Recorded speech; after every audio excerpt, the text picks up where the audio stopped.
হে সীমান্তের শকুন, এক্ষুনি ছিঁড়ে খাও আমাকে। হে আটলান্টিকের ঈগল, শিগগিরই খুবলে খাও আমাকে। হে বৈকাল হ্রদের বাজ, আছড়ে কামড়ে ছিন্ন ভিন্ন করো আমাকে। আমার রক্তরসে শুধু অসহায়ত্ব আর অভাব। কাগজের কামলারা তারে আদর করে মুদ্রাস্ফীতি ডাকে। ঋণের চাপে নীল হয়ে যাচ্ছে আমার অনুচক্রিকা। সংসার চালাতে অন্তরে হয় ইন্টারনাল ব্লিডিং। কি আশ্চর্য, তবু আমি মরছি না। ওদিকে দুজখের ভয়ে আত্মহত্যা করবারও সাহস পাই না আমি।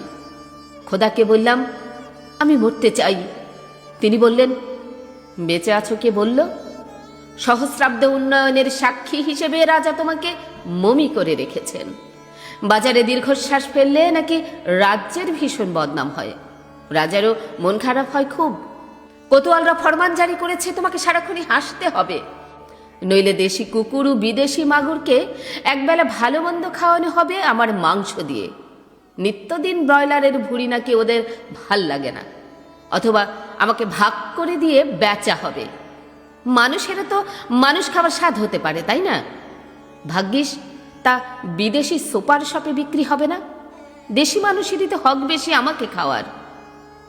এর দুজখী যখনই নিয়তি, তখন আমি উদাম হয়ে ডাকছি দুনিয়ার শ্রেষ্ঠ মাংসাশী বিহকদের।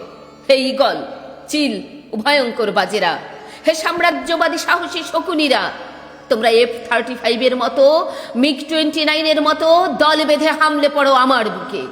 আমার রান, থান, চক্ষু, কলিজা আজ সব তোমাদের গনিমতের মাল।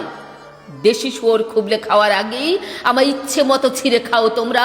দোহাই, শুধু মস্তিষ্কটা খেও না আমার, তাহলে শীঘ্রই দাস হয়ে যাবে তোমরাও।